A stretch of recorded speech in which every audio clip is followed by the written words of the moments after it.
हाँ जी बच्चों, गगन कपूर क्लासेस में मैं गगन कपूर आप सभी बच्चों का बहुत बहुत स्वागत करता हूं।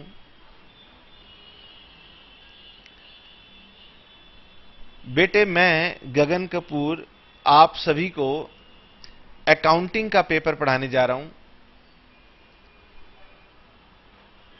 ये पेपर अभी आप सभी के लिए ये सब्जेक्ट नया है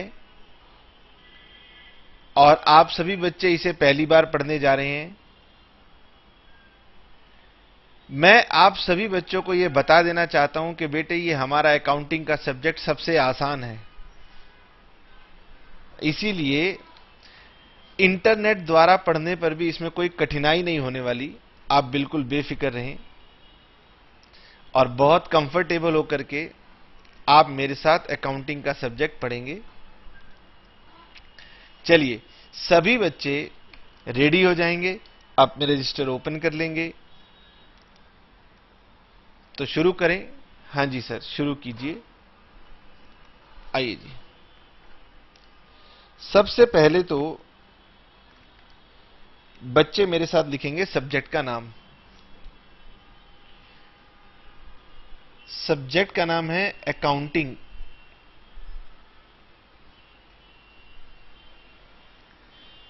और हम लोग स्टार्ट करने जा रहे हैं अकाउंटिंग फॉर क्लास 11th।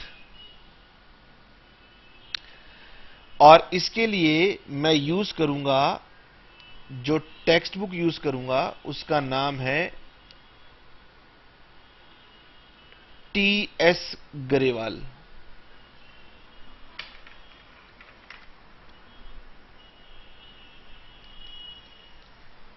ठीक है।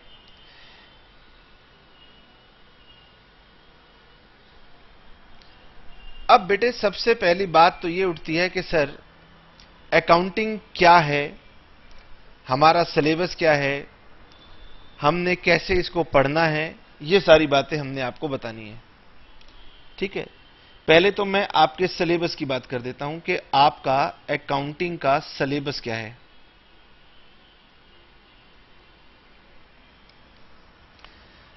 सभी बच्चे मेरे साथ साथ नोट भी करते जाएंगे। ठीक है ना। अभी आपका मेरे साथ पहला एक्सपीरियंस है, तो सभी बच्चे समझते भी जाएंगे और मेरे साथ नोट भी करते जाएंगे। मैं बहुत आराम आराम से ही लिखूंगा, आराम आराम से समझाऊंगा, आपके पास सफिशिएंट टाइम होगा। हमारा अकाउंटिंग का सिलेबस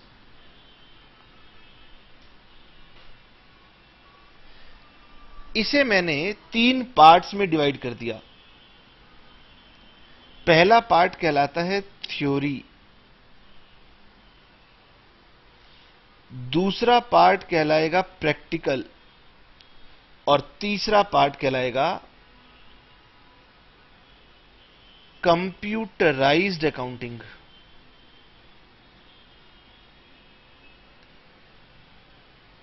कंप्यूटराइज्ड अकाउंटिंग।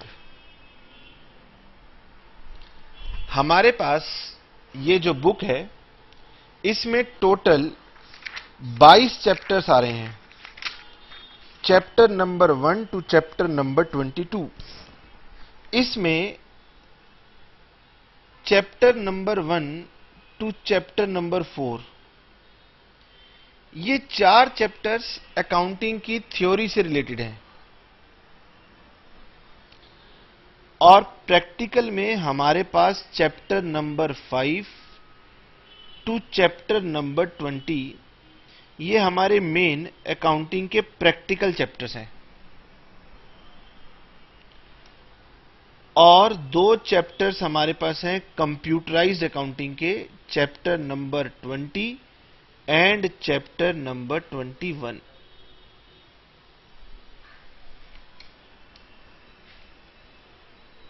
ठीक है बेटे, थ्योरी के जो चैप्टर्स हैं, चैप्टर 1 टू चैप्टर 4, ये मैं आपको पढ़ाऊंगा लेकिन बाद में, अभी नहीं। स्टार्टिंग में हम आपको थ्योरी के चैप्टर नहीं पढ़ाएंगे, इसका मतलब ये कि मैं आपको सीक्वेंस में नहीं पढ़ाने वाला। मतलब चैप्टर 1, 2, 3, 4 हम लोग बाद में पढ़ेंगे, हम लोग पहले प्रैक्टिकल के ऊपर आएंगे। अब इसकी सर वजह क्या है? तो बेटे इसके पीछे वजह यह है कि हमारा अकाउंटिंग का पेपर एक प्रैक्टिकल पेपर है। जैसे जैसे आप अकाउंट्स को बनाएंगे वैसे वैसे आपको थ्योरी समझ में आएगी। अगर मैं पहले आपको थ्योरी समझाऊंगा तो आप बिना बात पे परेशान होंगे, और मुझे पूरी उम्मीद है कि जब आप स्कूल में जाके इस थ्योरी को सुन के आए होंगे तो बहुत परेशान हुए होंगे। मैं नहीं चाहता कि बेटे मैं आपको परेशान करूं, इसीलिए मैं पहले आपको पढ़ाऊंगा प्रैक्टिकल। जैसे जैसे आप अकाउंट्स की प्रैक्टिस करते जाएंगे वैसे वैसे आपके माइंड के अंदर इमेजिनेशन डेवलप होगी, और फिर थ्योरी में जो बातें लिखी गई हैं वो आपको समझ में आने लगेंगी। ठीक है? यानी हम लोग स्टार्ट यहीं से ही करने वाले हैं।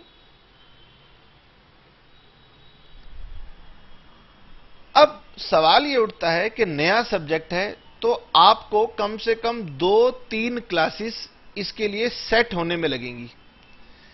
आपकी थिंकिंग सेट होगी, आपका फोकस सेट होगा।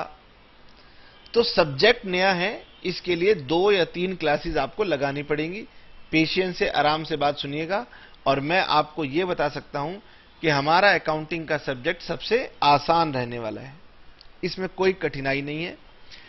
अगर आप जल्दबाजी करेंगे तो फिर आप इसमें उलझ जाएंगे, फिर आपको अकाउंटिंग में दिक्कत होगी।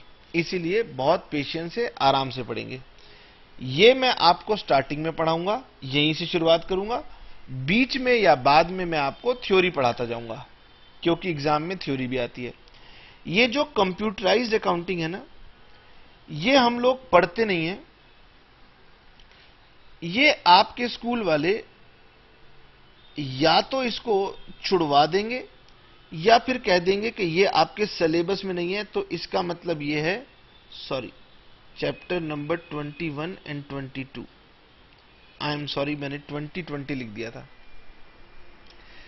क्रिकेट मैच 2020 लिख दिया था। ये चैप्टर नंबर 21 और 22 थे।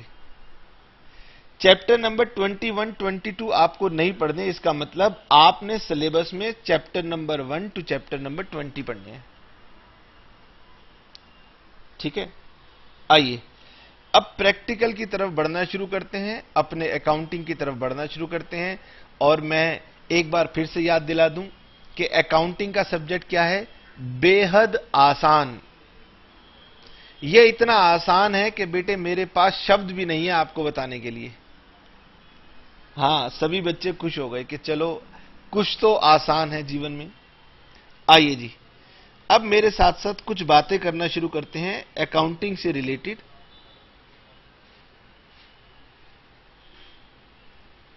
और बहुत आराम आराम से मेरे साथ समझते जाएंगे। जो बात आपको लगे नोट करनी है उसे नोट कर लेना, जो लगे नोट नहीं करनी है उसको छोड़ देना। अब सवाल ये उठता है बेटे कि हम लोग बिजनेस करते हैं, और बिजनेस आज से नहीं चला आ रहा, बिजनेस तो बहुत पुराने जमाने से चला आ रहा है। आप देख सकते हैं कि हिस्ट्री की बुक्स में लिखा हुआ है कि ब्रिटिशर्स, अंग्रेज लोग पहले हमारे साथ व्यापार करने के लिए आए थे। हम जानते हैं कि इंडिया 200 साल अंग्रेजों का गुलाम रहा है। इसका मतलब ब्रिटिशर्स ने हम पर 200 इयर्स रूल किया है। यह लिखने की जरूरत नहीं है। हां, प्लस हमें फ्रीडम, आजादी प्राप्त किए हुए भी लगभग 60 to 70 इयर्स हो चुके हैं। तो ब्रिटिशर्स 200 साल पहले तो व्यापार करने आए थे। इसका मतलब बिजनेस आज से नहीं, कम से कम नहीं तो 267 इयर्स से भी पहले यह बिजनेस होता होगा। ठीक है? अब बिजनेस के अंदर आपके पास तो हालांकि एक सब्जेक्ट भी है जिसका नाम है बिजनेस स्टडीज, आप उसमें डिटेल में पढ़ेंगे। बिजनेस है, बिजनेस की बहुत सारी फॉर्म्स होती हैं। तो जब आप बिजनेस करेंगे तो कोई भी बिजनेसमैन जब बिजनेस करता है तो हम सभी को पता है कि बिजनेस के अंदर इन्वॉल्व होता है मनी। आप मनी कहिए या फिर आप इसे फाइनेंस कहिए, एक ही बात हो गई। भाई बिजनेस करने के लिए तो पैसा ही चाहिए। अब अगर हम बहुत सारे बच्चों से पूछेंगे, आप अपने सीनियर से पूछना कि भैया आप क्या करोगे, तो वो बोलेगा जी हम एमबीए करेंगे, हम सीए करेंगे, हम सीएस करेंगे, हम लॉ करेंगे। आपने पूछा कि भैया क्या करोगे, ये सब पढ़ के बड़ी मेहनत लगती है, छोड़ो बिजनेस कर लो। तो वो बोलेंगे कि भैया बिजनेस करने के लिए पैसा कहां से आएगा। हम किसी बिजनेसमैन के बच्चे थोड़ी ना है कि बिजनेस चला हुआ आ रहा है तो हमने उसको संभालना है। एक बिजनेस खड़ा करने के लिए, बिजनेस स्टार्ट करने के लिए बहुत सारे पैसे चाहिए और हमारे पास पैसे नहीं है, इसीलिए हम लोग सर्विस में जाएंगे। तो बेटे बिजनेस के अंदर क्या लगा होता है, तो बिजनेस के अंदर पैसे लगे होते हैं, मनी लगा होता है। और जब मनी लगा होता है तो बेटे आप इस मनी को प्रोटेक्ट भी तो करना चाहते हो।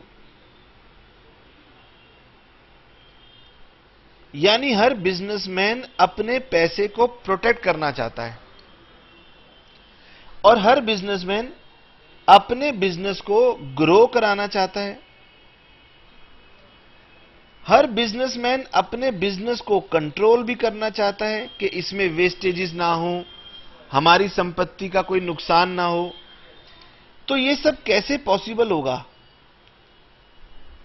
इन सब के लिए हमारे पास एक सब्जेक्ट है और उसी सब्जेक्ट का नाम है अकाउंटिंग। यानी अकाउंटिंग क्या करता है? बहुत सिंपल है बेटे। हमारी अकाउंटिंग क्या करती है तो मैं आपको समझाने की कोशिश करता हूं। अकाउंटिंग कहती है कि जो भी आपका बिजनेस है, अब आपको पता है बिजनेस कई सारे होते हैं। आप देखते हैं कई लोग रेस्टोरेंट खोल के बैठे हुए हैं तो वो उनका बिजनेस है, कई लोग स्टेशनरी शॉप है, कई जगह आप जाते हैं कपड़े की शॉप है, गारमेंट्स का बिजनेस है, कई बार आप देखते हैं इलेक्ट्रॉनिक्स का बिजनेस है, मोबाइल फोन का बिजनेस है, कंप्यूटर का बिजनेस है, कोई भी आपका बिजनेस है। तो जब भी आप बिजनेस में कोई एक्टिविटी करते हैं और वो एक्टिविटी ऐसी हो जिसमें के मनी इन्वॉल्व हो, इसका मतलब यदि बिजनेस में कोई ऐसी ट्रांजैक्शन आप करें जिसमें मनी इन्वॉल्व हो। इसके बहुत सरल एग्जांपल ये हैं कि आपने कोई सामान खरीदा, आपने कोई सामान सेल किया, आपने अपनी शॉप का रेंट पे किया, आपने अपने वर्कर की सैलरी पे की, आपने बिजली का बिल पे किया। बहुत सारी ट्रांजैक्शंस बिजनेस में होती हैं जिसमें मनी इन्वॉल्व होता है। तो हमारी अकाउंटिंग कहती है कि जिस एक्टिविटी, बिजनेस एक्टिविटी में मनी इन्वॉल्व होगा, हम उसकी सिस्टमैटिक रिकॉर्डिंग करेंगे। तो अकाउंटिंग क्या करता है? अकाउंटिंग उसकी सिस्टमैटिक रिकॉर्डिंग करता है। इस सिस्टमैटिक रिकॉर्डिंग की वजह से वो बिजनेसमैन या किसी भी व्यक्ति के मन में जो क्वेश्चंस आते हैं ना, उनका आंसर दे देता है। अब बिजनेसमैन के मन में बहुत सारे क्वेश्चन आते हैं। फॉर एग्जाम्पल, आप एक एम्यूजमेंट पार्क में गए। एम्यूजमेंट पार्क जहां पर बहुत सारे झूले लगे होते हैं, फन राइड्स होती हैं। आपने देखा यार कितना अच्छा एम्यूजमेंट पार्क है और आपके मन में एक सवाल आया कि इस एम्यूजमेंट पार्क में इसके ऑनर ने कितने पैसे लगाए होंगे। तो आपके मन में बिजनेस के रिगार्डिंग एक क्वेश्चन आया। फिर आपके मन में एक क्वेश्चन आया कि ये एम्यूजमेंट पार्क डेली कितना कलेक्शन कर लेता होगा। ये एक और क्वेश्चन आया। फिर आपके मन में क्वेश्चन आया कि एम्यूजमेंट पार्क में जिसने भी पैसा लगाया है उसे पर एनम हर साल कितना प्रॉफिट होता होगा। तो बिजनेस होगा ना, तो आपके मन में कुछ क्वेश्चंस आएंगे, हर बिजनेसमैन के मन में क्वेश्चंस आएंगे। सवाल यह उठता है कि बिजनेस के क्वेश्चंस का आंसर कौन करेगा? तो अकाउंटिंग ने यह जिम्मेदारी ले रखी है कि आप जब बिजनेस करेंगे, आपके माइंड में जो भी क्वेश्चंस आएंगे उन सब का आंसर हम करेंगे। तो अकाउंटिंग क्या करती है, बिजनेस एक्टिविटीज जिसमें मनी इन्वॉल्व हो उसकी एक सिस्टमैटिक रिकॉर्डिंग कर देती है और फिर उसकी रिपोर्ट तैयार करके दे देती है, और इस रिपोर्ट्स की कारण ही आपके मन में जितने भी क्वेश्चन है उनका आंसर हो जाता है। इसका मतलब यह कि अकाउंटिंग की किसी पर्टिकुलर डेफिनेशन को आप अभी थोड़ी देर के लिए छोड़ दीजिए। आपकी बुक में डेफिनेशन लिखी होगी, हो सकता है आपने पढ़ भी ली हो सकता है आपने रट भी ली हो, मैंने कहा लेकिन थोड़ी देर के लिए आप उसे साइड में रख दीजिए और आप मेरे से एक जनरल बात समझ लीजिए कि अकाउंटिंग क्या है। बिजनेस एक्टिविटीज की सिस्टमैटिक रिकॉर्डिंग है जिसकी वजह से हम लोग रिपोर्टिंग किया करेंगे और इसी रिपोर्टिंग से आपको अपने हर एक क्वेश्चन का आंसर मिल जाएगा। ठीक है। अगर आपके पेरेंट्स या आपके रिलेटिव्स कोई बिजनेस करते हैं और आप उन्हें बिजनेस में से कोई क्वेश्चन पूछ लेते हैं तो जानते हैं वो क्या करेंगे, कहेंगे रुकिए मैं अपना कंप्यूटर चेक करके बताता हूं, या मैं अभी मिस्टर अकाउंटेंट हैं उनको बुलाता हूं, वो आपको बताएंगे आपको जो भी पूछना है। तो बिजनेस में आपके माइंड में जितने भी क्वेश्चंस आएंगे उन सब का आंसर कौन करता है, अकाउंटिंग करता है। तो हम कहेंगे कि अकाउंटिंग क्या है, सिंपल लैंग्वेज में, टेक्निकल लैंग्वेज को भूल जाओ, ठीक है ना। तो हम कहेंगे accounting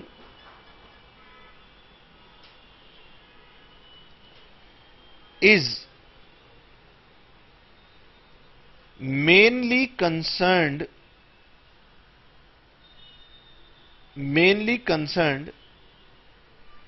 with recording of business transactions,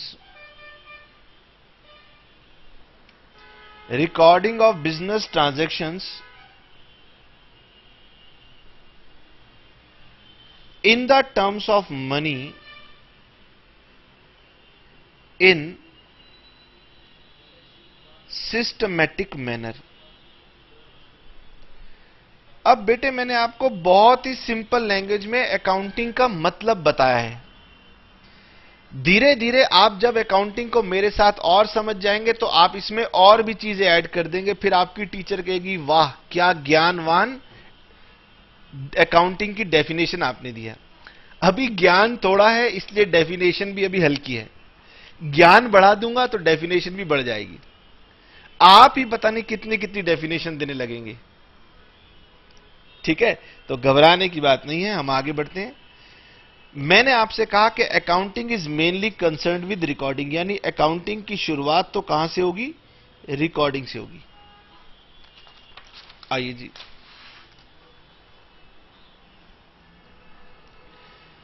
अब सवाल यह उठता है कि सर ये अकाउंट्स में रिकॉर्डिंग कैसे होती है।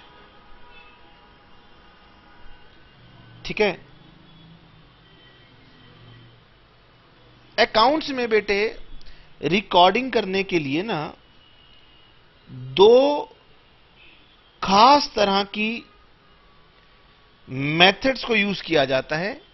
एक को हम लोग बोलते हैं जर्नल और दूसरे को हम लोग बोलते हैं लेजर।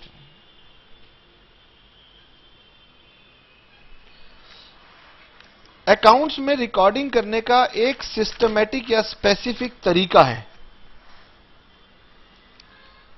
ठीक है, जिसे हम बोलते हैं journal and laser.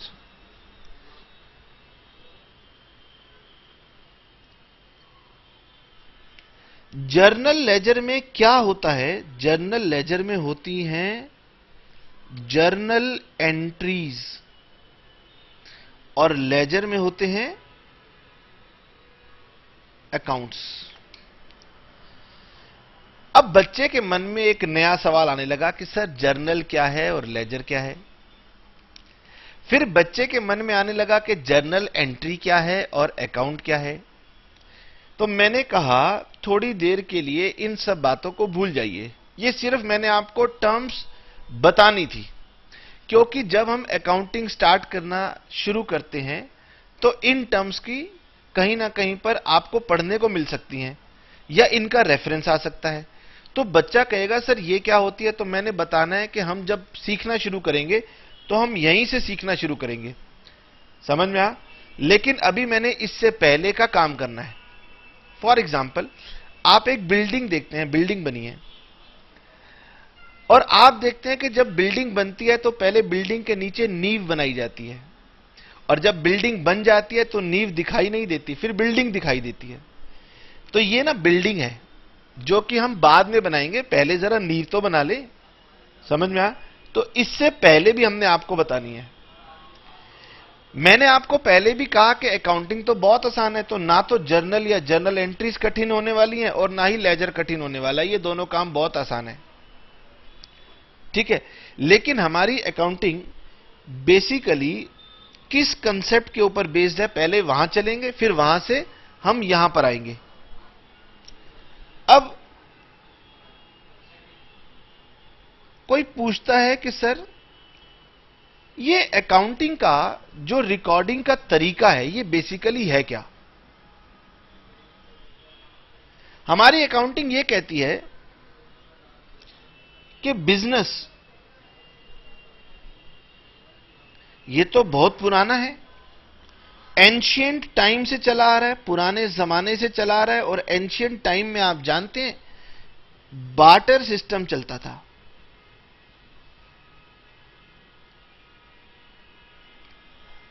Barter system का मतलब होता है कि जब हम एक सामान के बदले में दूसरा सामान एक्सचेंज कर लेते थे।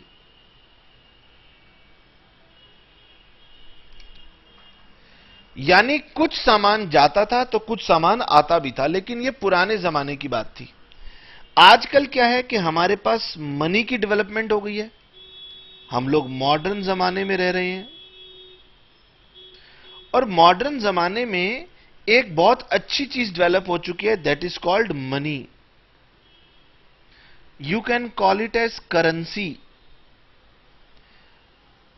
तो आजकल मॉडर्न जमाने में मैं यह कह सकता हूं कि जब भी कोई काम होता है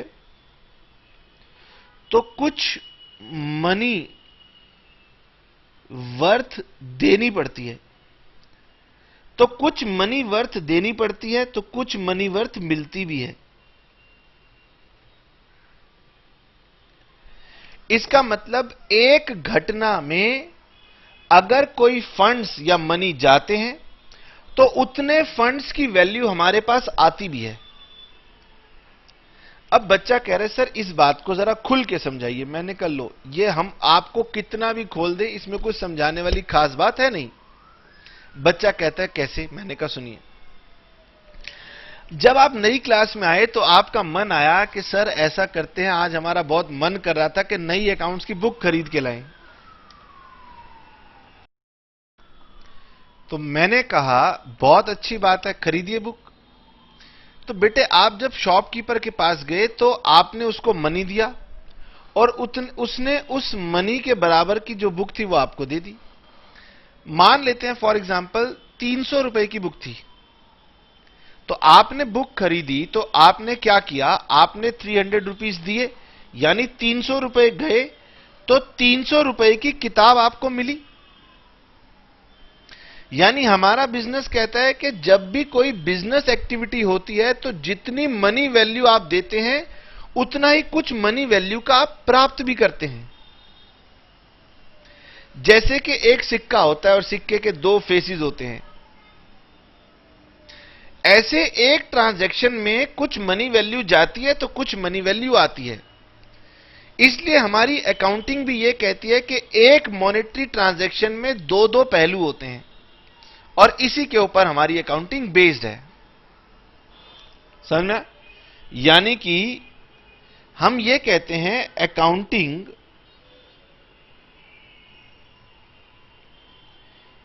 is based on, accounting is based on, अब जो मैं लिखने जा रहा हूं वो नोट कर लेना क्योंकि ये बहुत ही इंपॉर्टेंट कंसेप्ट है। Accounting is based on dual aspect concept. या तो आप इसे डुअल एस्पेक्ट कंसेप्ट के नाम से बुलाएंगे या फिर आप इसे डबल एंट्री सिस्टम बुलाएंगे। बस यही हमारी अकाउंटिंग है। और आपको याद है मैंने बार बार कहा है कि अकाउंटिंग बहुत ही आसान है। अब बच्चा कह रहा है सर आपको तो आसान लगेगी, आप तो टीचर हो। मैं कह रहा हूं नहीं बेटे, मैं टीचर हूं, मैं फिर भी आपको बता रहा हूं कि अकाउंटिंग आपको भी आसान लगेगी। जो लोग जल्दी जल्दी भागते हैं उनको अकाउंटिंग समझ में नहीं आती, क्योंकि वो बेसिक चीज भूल जाते हैं। आज पहली क्लास में मैं आपसे यही तो कह रहा हूं कि अकाउंटिंग कहती है कि हर ट्रांजैक्शन में दो पहलू होते हैं। एक तो मनी वर्थ जाती है, उतनी ही मनी वर्थ आती है, और इसी का नाम है डुअल एस्पेक्ट कंसेप्ट या डबल एंट्री सिस्टम। आपने कहीं ना कहीं सुना होगा, नहीं सुना होगा तो बाद में जब हम थ्योरी पढ़ाएंगे फिर दोबारा यह बात आपको याद दिलाएंगे। जैसे रामायण में हनुमान जी को याद दिलाया गया था कि आप अपनी शक्ति भूल गए हैं, ऐसे ही जब मैं थ्योरी पढ़ाऊंगा तो कहूंगा कि शायद आप भूल गए होंगे कि मैंने पहले भी यह बात आपको बताई थी। हमारी अकाउंटिंग इतनी आसान इसलिए है क्योंकि हमने एक ट्रांजैक्शन के अंदर इन दो प्रभावों को ढूंढना होता है। ठीक है, हमारी अकाउंटिंग कहती है कि हर एक ट्रांजैक्शन के दो इफेक्ट होंगे, नंबर 1 और नंबर 2। आपने यही दो इफेक्ट ढूंढने हैं। हर ट्रांजैक्शन के दो इफेक्ट होंगे और एक इफेक्ट को अकाउंटिंग नाम दिया करेगी डेबिट, तो दूसरे को नाम दिया करेगी क्रेडिट।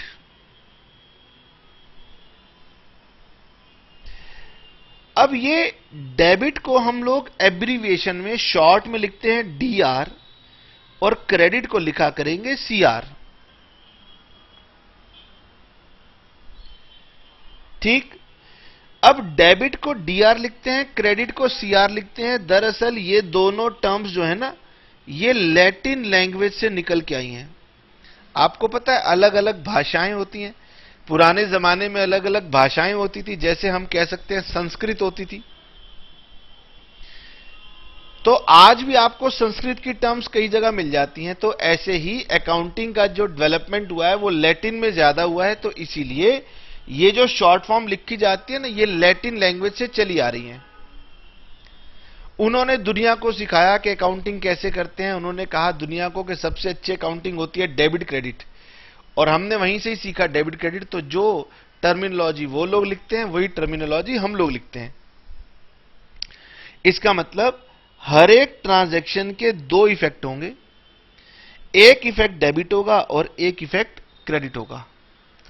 और यही मैंने आपको सिखाना है, और जब ये आप सीख जाएंगे तो आप अकाउंटिंग के अंदर रिकॉर्डिंग करना, सब चीज करना, सब सीख जाएंगे। तो यानी कि हमारा डुअल एस्पेक्ट कंसेप्ट या डबल एंट्री सिस्टम क्या सिखाता है? वो ये सिखाता है कि for every transaction there are two effects. अब आप इसे इफेक्ट्स कहिए या आप इसे एस्पेक्ट्स कहिए, यानी कि हर एक व्यापार में घटने वाली घटना के दो प्रभाव होते हैं, या हर एक व्यापार में घटने वाली घटना के दो पहलू होते हैं। वन इज कॉल्ड डेबिट, जिस एक को हम डेबिट बुलाया करेंगे, और डेबिट को शॉर्ट फॉर्म में DR लिख दिया करेंगे। एंड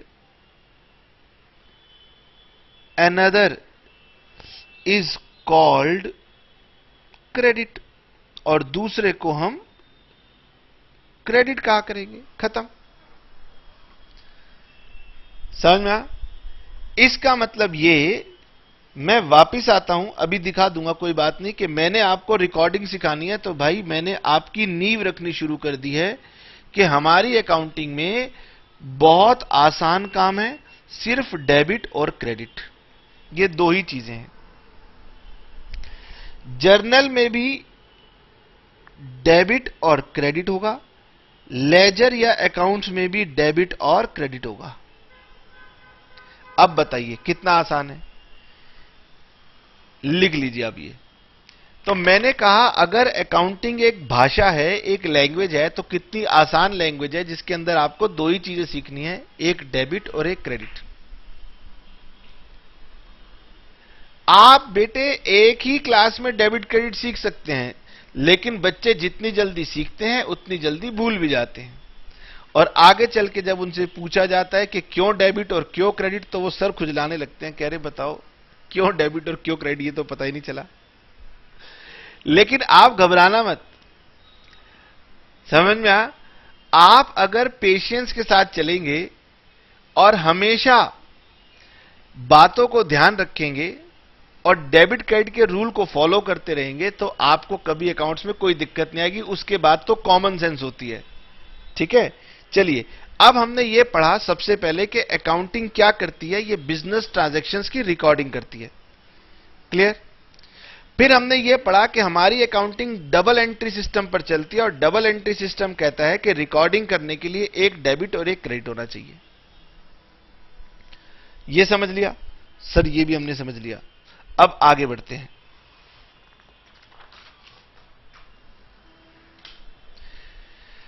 अकाउंटिंग का एक और नियम है, अकाउंटिंग इज डन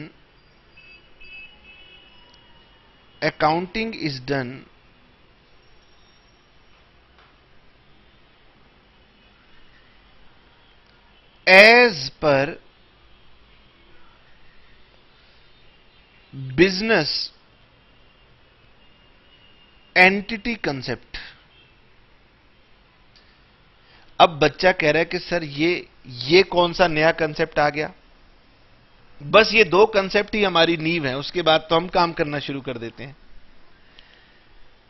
अच्छा, फॉर एग्जाम्पल मैं आपके सामने बैठा हूं और मेरा नाम है गगन कपूर।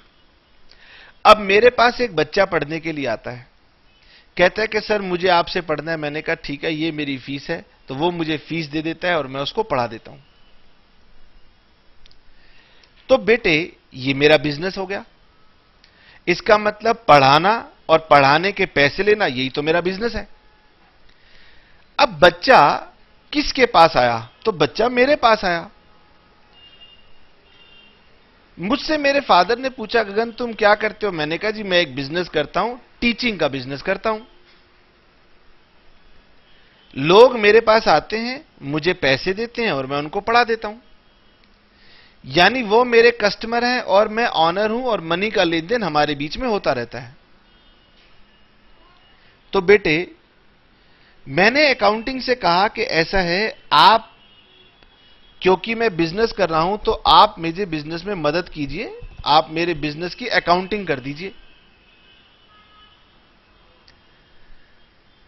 अब जैसे ही बेटे आपने अकाउंटिंग को यह कहा कि आप मेरे बिजनेस की अकाउंटिंग कर दो, तो वो मेरे पीछे नहीं पड़ते, वो बिजनेस के पीछे पड़ जाते हैं। यानी अकाउंटिंग की नजर में मैं अलग हूं और मेरा बिजनेस अलग है। आपसे अगर मैं बात करूं तो आप कहोगे सर आपका बिजनेस क्या है ये हमें नहीं पता, हम तो आपको जानते हैं, आपको पैसे देते हैं और आप ही से पढ़ते हैं। यानी कस्टमर के लिए इंपॉर्टेंट कौन होता है? ऑनर। दुनिया के लिए इंपॉर्टेंट कौन होता है? ऑनर। लेकिन हमारी अकाउंटिंग के लिए इंपॉर्टेंट कौन होता है? ऑनर नहीं, बिजनेस। धीरे धीरे आपको और भी ज्यादा इस पर क्लैरिटी आती जाएगी कि अकाउंटिंग ऑनर से जुड़ी हुई नहीं है, अकाउंटिंग बिजनेस से जुड़ी हुई है। अब बच्चा कहता है सर भरा ऑनर और बिजनेस ये दो आपने क्या हमारे बीच में कंफ्यूजन पैदा कर दी। तो बेटे इस कंफ्यूजन को पैदा करना पड़ता है क्योंकि यही अकाउंटिंग का बेस है। इसका मतलब थोड़ी देर के लिए समझिए, ये है ऑनर और ये है कस्टमर। अब आप इसे कस्टमर कहिए या आप इसे कोई भी आउटसाइडर कहिए, ये आउटसाइडर इसी ऑनर के साथ ही डील करता है। तो भाई कस्टमर ने अगर पैसा दिया तो किसको दिया? ऑनर को दिया। मैंने अकाउंटिंग से कहा कि इसकी अकाउंटिंग कर दो, तो मेरी अकाउंटिंग कहती है कि मिस्टर ऑनर, पहले तो हम एक काम करेंगे, हम एक बिजनेस बनाएंगे। ये क्या है? इसको बोलते हैं बिजनेस एंटिटी। अगर मैं सरल से सरल एग्जांपल लेना चाहूं तो मैंने अपना एग्जांपल लिया कि भाई ऑनर कौन है? गगन कपूर। मेरे स्टूडेंट ने मुझको पैसे दिए, मैंने अकाउंटिंग से कहा कि देखो मनी का लेन देन हो गया है तो आप इसकी अकाउंटिंग कर दो। अकाउंटिंग ने कहा पहले तो गगन कपूर जी आप अपने बिजनेस को बताइए, बिजनेस क्या है? मैंने कहा जी बिजनेस का नाम है गगन कपूर क्लासेस। शॉर्ट फॉर्म में लिख दिया मैंने जीकेसी। अब अकाउंटिंग ने कहा कि ये कस्टमर ने पैसे गगन कपूर को नहीं दिए, उसने गगन कपूर क्लासेस को दिए। यानी रियल वर्ड हमेशा डील करेगा ऑनर के साथ, लेकिन अकाउंटिंग कहेगी कि हम ये मान के चलेंगे कि आउटसाइडर ने पैसे दिए बिजनेस को। समझ में आ? मैं अगर किसी को पैसे दूंगा तो अकाउंटिंग कहेगी हम ये मान के चलेंगे कि पैसे बिजनेस ने दिए। मैंने कहा इस बात से तुम्हें क्या फर्क पड़ रहा है? तुम क्यों इतनी कठिन काम करना चाहते हो? मैंने लिया, मान लो मैंने लिया। अकाउंटिंग कहती है नहीं भैया तुम साइड हो जाओ, हम हमेशा ये मानेंगे कि पैसा किसने लिया? बिजनेस ने। और पैसा दिया किसने? बिजनेस ने। मैंने अकाउंटिंग से पूछा क्यों भाई, इससे क्या फर्क पड़ता है? अकाउंटिंग कहती है इसी से सब कुछ फर्क पड़ता है। मैंने कहा यार ये काम तो बहुत कठिन है। अकाउंटिंग कह रही कोई कठिन नहीं है, बड़े आसान है, आसानी से समझ जाएंगे। यानी आप जब भी ऑनर के साथ डीलिंग करेंगे अकाउंटिंग यही मानेगी कि आपने डीलिंग बिजनेस के साथ की है। अकाउंटिंग की नजरों में बिजनेस एग्जिस्ट करता है और अकाउंटिंग कह रही है कि हम लोग जब भी अकाउंटिंग करेंगे बिजनेस के पॉइंट ऑफ व्यू से अकाउंटिंग किया करेंगे। तो आपने एक कंसेप्ट और ध्यान रखना है कि accounting is done from the point of view of business and not from the point of view of honor.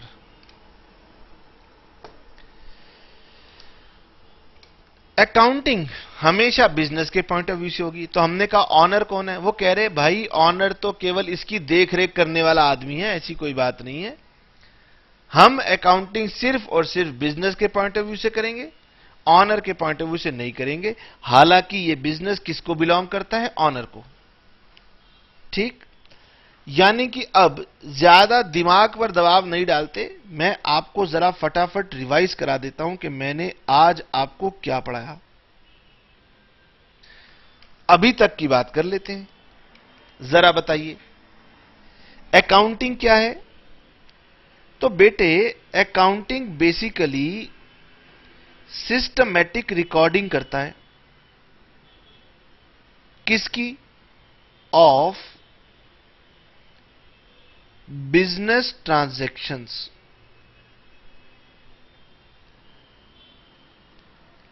Accounting systematic recording करेगा बिजनेस ट्रांजैक्शंस की। और मैंने आपको बताया ये in the terms of money होगा, यानी आपके हर प्रश्न का उत्तर केवल मनी में दिया जाएगा, क्योंकि अकाउंटिंग मनी में ही रिकॉर्डिंग किया करेगी तो रिपोर्ट भी मनी में दिया करेगी। इसलिए आपके सभी सवालों का जवाब अकाउंटिंग जो देगी वो मनी में देगी। उसके बाद मैंने आपको यह बताया कि अकाउंटिंग दरअसल दो कंसेप्ट के ऊपर बेस्ड है। पहले कंसेप्ट का नाम है डबल एंट्री सिस्टम,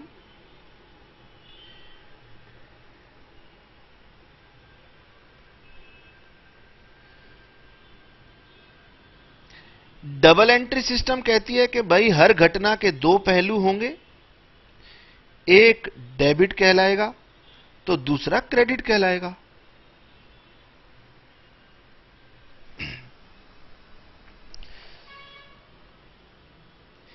यानी कि अगर आपने मनी का लेन देन किया है तो आपने कुछ पाया है, कुछ खोया है, और जितना पाया है उतना ही खोया है रुपए की टर्म्स में। और दूसरा, हमने आपको बताया बिजनेस एंटिटी कंसेप्ट, यानी कि हर एक चीज मैं बिजनेस के पॉइंट ऑफ व्यू से देखा करूंगा।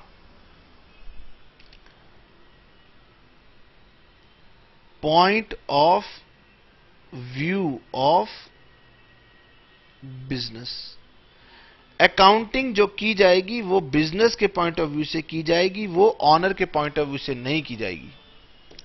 हालांकि आपको हमेशा ऑनर दिखेगा, लेकिन एक दो क्लासेस के बाद ही आपको सब कुछ बिजनेस के पॉइंट ऑफ व्यू से दिखना भी शुरू हो जाएगा। चलिए, अब ये दोनों बातें सीख ली तो इसके बाद सवाल ये उठता है कि अब तो हम सर तैयार हैं, अकाउंटिंग सीखने के लिए तो हम तैयार हैं। अगर हम अकाउंटिंग सीखने के लिए तैयार हैं तो भाई फिर क्यों ना हम डेबिट क्रेडिट की तरफ बढ़ जाएं। बात तो आपकी ठीक है कि सर ठीक है, अब आपने नींव रख दी तो फिर अब डेबिट क्रेडिट का काम शुरू कर दो, ईंटें मंगवाओ, रखना शुरू करो, चुनाई करो, बिल्डिंग बनानी शुरू कर दो। बहुत बढ़िया बात आपने कही कि हां डेबिट क्रेडिट अब सिखा दो। हम इतने मन से, इतने लगाव से डेबिट क्रेडिट तो सीखना चाहते हैं। मैंने कहा रुकिए, एक्चुअली क्या है कि हमारे पास एक चैप्टर है, चैप्टर नंबर 5। अगर मैंने आपको डेबिट क्रेडिट सिखाना शुरू कर दिया तो चैप्टर नंबर 5 ना ये बीच में रह जाएगा, क्योंकि जब आप डेबिट क्रेडिट करना शुरू करेंगे तो ये एक बहुत लंबी प्रोसेस में जाने वाला है। तो ये प्रोसेस ना चैप्टर नंबर 5 के बाद शुरू हो रही है, चैप्टर नंबर 6 से ये प्रोसेस शुरू हो जाती है। 6 से लेकर 20 तक यही प्रोसेस चलती रहेगी नॉन स्टॉप। तो भाई प्लेटफॉर्म नंबर 5 जो है ना ये रह जाएगा। इसीलिए मैं चाहता हूं कि डेबिट क्रेडिट से पहले क्यों ना हम चैप्टर नंबर 5 को पढ़ लें। तो पहले हम चैप्टर नंबर 5 पढ़ेंगे, और इस चैप्टर नंबर 5 का नाम होगा अकाउंटिंग इक्वेशन। तो डेबिट क्रेडिट सिखाने से पहले एक छोटा सा चैप्टर है जिसका नाम है अकाउंटिंग इक्वेशन, और ये अकाउंटिंग इक्वेशन दरअसल आपको ये सिखाने की कोशिश करेगा कि दो प्रभाव आपको दिखेंगे। तो हम पहले प्रैक्टिकल चैप्टर अकाउंटिंग इक्वेशन पढ़ेंगे, ठीक है, उसके बाद डेबिट क्रेडिट उसके बाद आएंगे।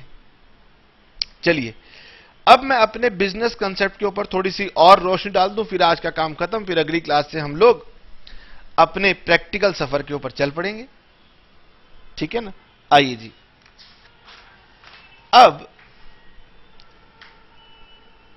मैंने आपको एक बड़ा ही इंपॉर्टेंट कंसेप्ट बताया, वो ये बताया कि अकाउंटिंग के लिए ऑनर अलग है और बिजनेस अलग है।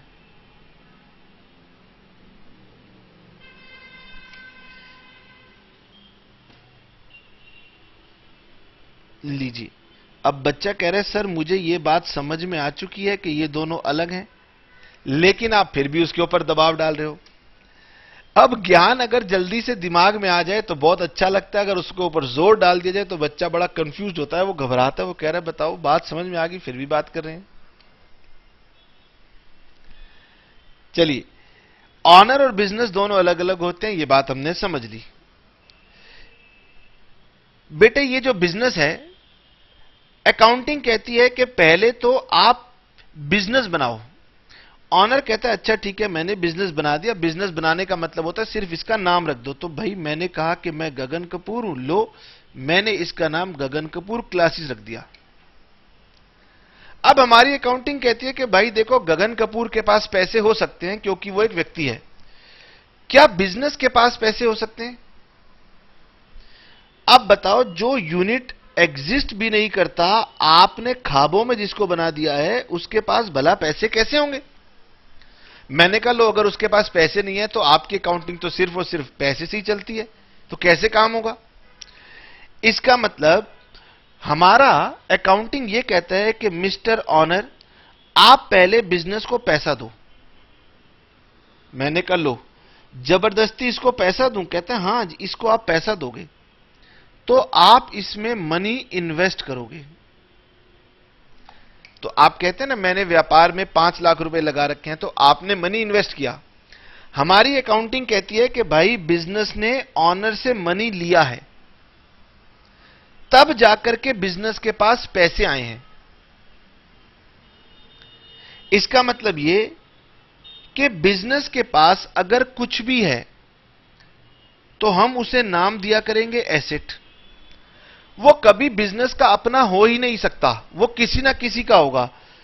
तो जो भी बिजनेस के पास संपत्ति आएगी वो बिजनेस की नहीं है, वो बिजनेस ने किसी को देनी है, तो वो बिजनेस की लायबिलिटी कहलाएगी।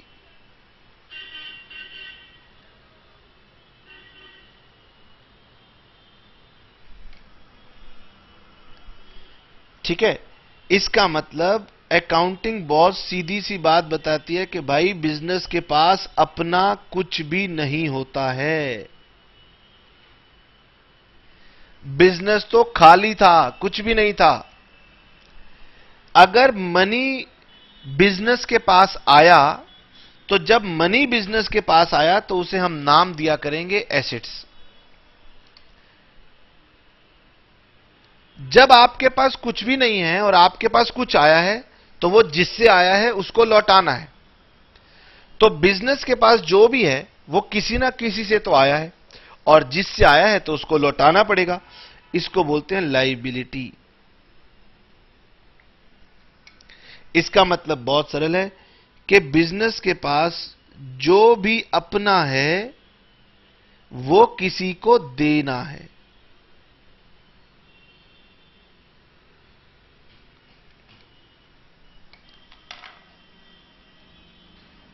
तो हमारी अकाउंटिंग क्या है? हमारी अकाउंटिंग अभी आपको पहली बात में यही समझाएगी कि बिजनेस के पास अपना कुछ भी नहीं था, और अगर बिजनेस के पास कुछ भी आया है तो वो किसी ना किसी को जाना है। तो जितने हमारे पास एसेट्स होते हैं उतनी ही हमारे पास लायबिलिटी होती है। एसेट्स मतलब जो आपका अपना है वो एसेट है, और जो देना है वो लायबिलिटी होती है। व्यापार की जितनी एसेट्स होती हैं उतनी ही लायबिलिटी होती है। ठीक है, अगली क्लास में हम यहीं से अपनी बात शुरू करेंगे। और क्योंकि आप देख सकते हैं कि इसमें इज इक्वल टू का साइन लगा हुआ है, और जब left hand side is equal to right hand side होती है तो उसी को बोलते हैं इक्वेशन। अगर left hand side is equal to right hand side, बहुत सारी मैथमेटिकल इक्वेशन आपने पढ़ी है, पढ़ी है नहीं पढ़ी? आप पढ़ते थे, छोटी क्लास में पढ़ते हुए आए होंगे। X square plus 5x plus 9 is equal to 0। तो ये क्या है? Left hand side is equal to right hand side को क्या बोलते हैं? इक्वेशन बोलते हैं। तो हमारी अकाउंटिंग में भी एक इक्वेशन चलती है, assets is equal to liabilities. इसी को हम अकाउंटिंग इक्वेशन बोलते हैं।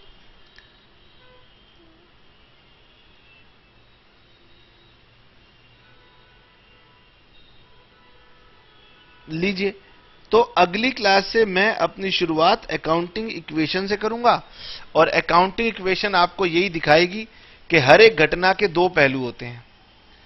सिर्फ ये दिखाएगी एक घटना के दो पहलू होते हैं और वो कैसे मेरे एसेट लायबिलिटी को प्रभावित करते हैं। ठीक है, तो आपने पहला पड़ाव रख दिया है। आज की क्लास में घर जाइएगा, इसको रिवाइज कीजिएगा, कोई होमवर्क नहीं है, रिलैक्स रहिएगा। भाई पहली क्लास में क्या दबाव डालना। फिर अगली क्लास से हम इसका प्रैक्टिकल करना शुरू कर देंगे।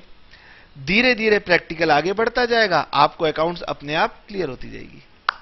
तो आज आपके पास कोई होमवर्क नहीं है सिवाय ये दो कंसेप्ट रिवाइज करने के। चलिए, और बाकी हम नेक्स्ट क्लास में मिलेंगे। आज कोई होमवर्क नहीं। टाटा और बाय बाय।